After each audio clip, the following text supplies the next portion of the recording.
Good morning, everyone. Thanks for tuning in to day 8 of our 21 days of prayer and fasting. My name is Jake, and I'll be doing your devotional this morning. Today, we will be reviewing chapter 11 of the book The Point of Low Points by Ken Guri. The chapter is called Everyone Has a Dothan. In this chapter, Brother Guri talks about a series of events that happened to Joseph in Dothan and what that meant for him. All right, so let's get right into it. Everyone has a Dothan. It's actually a very pretty interesting chapter there. I have learned a lot, and I'm ready to share all that information with you. So historically, let's look at what Dothan was. Dothan was a city located in central Israel. Today, it still exists, yes. Today, it is known as Tel Dothan, and Dothan means two wells, and both of those wells are still in existence today. All right. Biblically, though, what does Dothan mean? So we first encounter the word Dothan mentioned in Genesis chapter 37 verse 17 as the place where Joseph's brothers sold him into slavery. So we are all familiar with the story of Joseph, but I'm just going to give a synopsis of the story. So Joseph's brothers plotted to kill him because they hated him and his dreams. Reuben, one of the brothers, convinced them, the lot of brothers, to throw him into a pit rather than to kill him. However, that was not the end of the story. Another brother, Judah, convinced them to sell him to Ishmaelite traders. So they decided to sell him into slavery. So we're kind of getting a sense of what happened in Dothan, and we're sensing that wasn't a good thing that happened to Joseph there. It sounds pretty bad. It was not a good place for Joseph. Some say that this is a place where Joseph left everything familiar to him, everything that he knew, and plunged into the lowest point of his life. There are many of us we're in a similar place, or we can resonate with where Joseph was and what was happening to him. We're at a place where we feel alone or betrayed, or like there are many forces against us, or many different things working against us, many different situations that have come into our lives, or different experiences that we're going through that are not so favorable. Many situations that are, causing us to second guess or walk with God, or just not a very good place to be.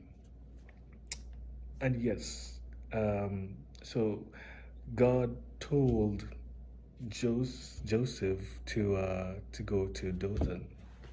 So you're like, well, why would God lead him to a place where he's going to be sold into slavery, and where so many bad things are going to happen to him? Many of us can resonate with that. But as the name Dothan means two wells, remember that Dothan means two wells. So there are always two sides of a story. There are two sides of a coin. There's always a flip in the script, and I like that saying, a flip in the script. When it seems like things have come to an end, or when we're feeling really down and feeling like there's no hope, God always steps in and flips the script. So Joseph being sold into slavery is definitely a bad thing. Slavery is bad. Nobody should have to endure that. And so to the natural eye, it does look like a very bad situation. But this is a situation where God was preparing Joseph um, to use him in a mighty way in Egypt, and also preparing to elevate him to a position of power. So, without going into the story, it did end well for Joseph. But when we are down and at our lowest points and things do really seem grim to the natural eye, God always has a plan, and that plan always works for our good. So Joseph was thrown into a pit in Dothan. And there's one thing that Brother Guri, he mentioned, that no matter what pit we feel we're in, or no matter when we're down and discouraged, he said that there are always refreshing fountains from which to draw. So no matter what situation we find ourselves in, it may be dark, it may be lonely, it may be very low. There's always someone that we can turn to for sustenance, a well that we can draw from, and that is Jesus. So in closing, also just want to point out that we do see Dothan mentioned again in 2 Kings 6 verse 17. Brother Guri, he didn't mention this, but like through my reading and research, I did come across this. So this, in 2 Kings 6 verse 17, this is where God opened the eyes of Elisha's servant so that he could see the horses and chariots of fire surrounding them. So just a little synopsis of the story again. The king of Aram was preparing to attack Israel.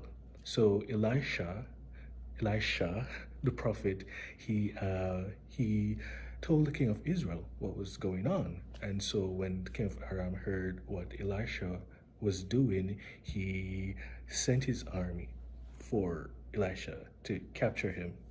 And Elisha's servant was there also. And when he saw that the army was coming for them, he was afraid, naturally. Anybody would be afraid in that situation. But this is where Elisha asked God to open his servant's eyes. He said, open his eyes so that he may see. And then when God opened his eyes, he saw that there were horses and chariots of fire surrounding them. So he saw that God was with them. And this is where we get the famous saying, those that are with us are more than those that are against us. So here again, Dothan is a place where God can open our eyes to see his plan. And all we need to do is just to trust God. So they were getting ready to be, attacked, and God opened their eyes to let them see that, hey, you're not alone. I'm here with you.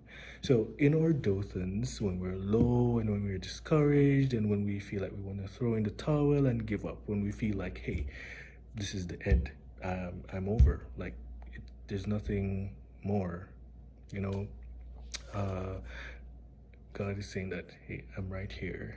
All you have to do is just believe, and yeah, you'll see me right there with you. So I just want to leave those encouraging words with you. Whenever you're feeling down and out, God is there. God is always with you. God is God, the God of flipping scripts. The God who flips scripts, let's say that. There's always a master plan that God has. Nothing just happens when we're down and out.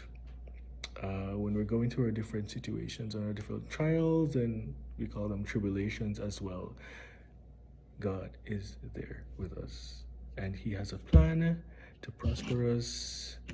He has a plan to elevate us. And in everything that we go through, there's always a lesson. So hopefully you're blessed by this message this morning. Have a good day. God bless you.